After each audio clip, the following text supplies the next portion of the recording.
Hey y'all, watch this. Today I'm going to tell you about dishes. So hold my beer.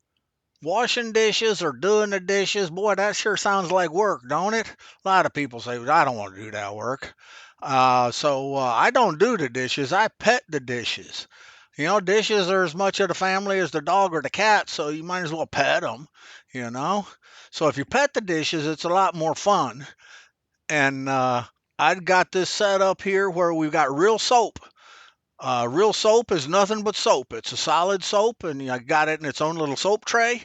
And with it, you get all the soap you need because the soap is just a little fat film that coats all the dirt molecules into little tiny soap bubbles, and then that floats them off, dissolving them into the water.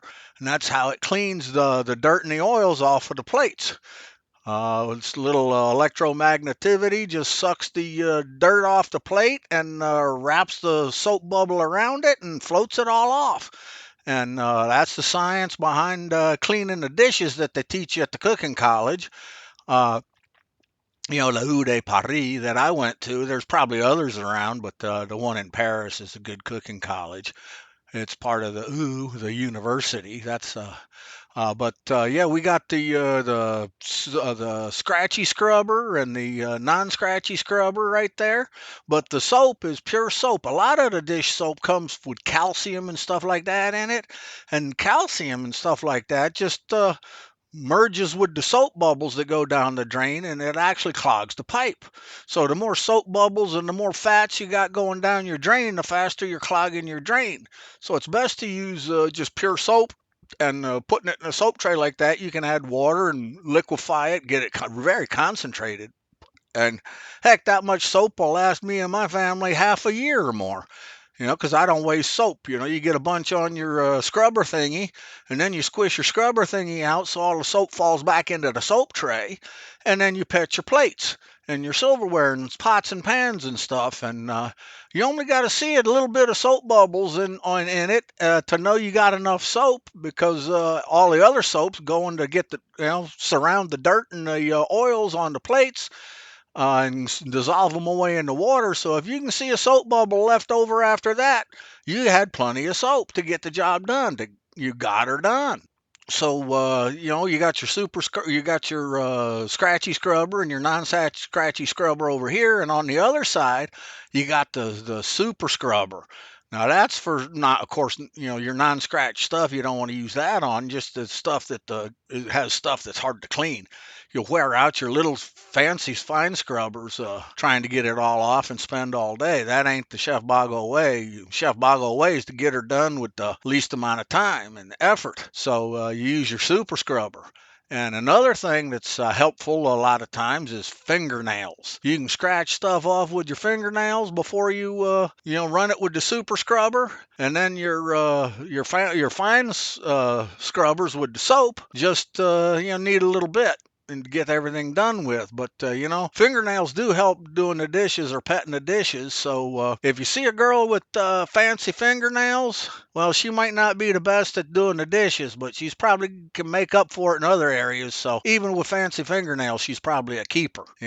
But you can see I keep the super scrubber on top of a rock. Now, that's a special pet rock that my wife picked out. She likes to use it to tack meat. She'll beat it all up and like cave girl style and kind of tenderize it, stuff like that, and does weird stuff. Even some laundry you can beat with that rock. You can do it the old-fashioned way. But yeah, that's rock also helps hold the super scrubber up so that when it's moist, it dries out and doesn't grow mold so much. Because if you just put it wet on the countertop like that to store it, it'll hold the moisture in and grow mold and get all messy. So if you put it up on a rock like that, then it dries out better and stays cleaner and is ready to use again sooner for next time. And you can see that old toothbrush we got there. That helps us clean out that track of the window because there's a lot of gunk gets in that track. It's harder to clean out. But with that little toothbrush, it fits in there and helps brush everything all along and scrub it out. So that helps to keep the window open and closing better. So get the soap that's pure soap with no calcium in it, and that'll last forever, cheaper, and like you say, just a little bit of soap like that'll last half a year. Of course, pre-petting the dishes helps too. It softens up the stuff that's kind of stuck on there, and then you can also wash the stuff. Get if you're gonna have a lot you don't want to save, put it in the compost bucket, and then any stuff still on the plate, you can turn the water on and pet the plate and get it all off the plate so the plate looks clean. And then you don't gunk up your soapy scrubber with gunk that you could have just pet it off with water. But even though if you pet the thing off with water, it still looks clean. It ain't really clean because it's got all the oils and stuff on there that are clear and they look invisible on the plate. So even though you pre-petted the plate, then it's ready to pet with the soapy scrubber to use the soap and water to get all the oils and stuff off, make the plate really clean. So yeah, soaking and pre-petting is best done as soon as you're finished eating, so that it doesn't have time to glue on with all those food chemicals. So yeah, when you're done eating, dump the stuff in the compost bucket or put the leftovers away first, and then pre-pet the dishes, and then they're ready to pet with the soapy scrubber. And I usually do that while I'm cooking coffee in the morning. So have fun petting the dishes. Don't make it work. Don't do them or wash them. That's too much work. But pet them, you can have fun doing it. So y'all take care and keep having fun. Now that's a good video worth sharing.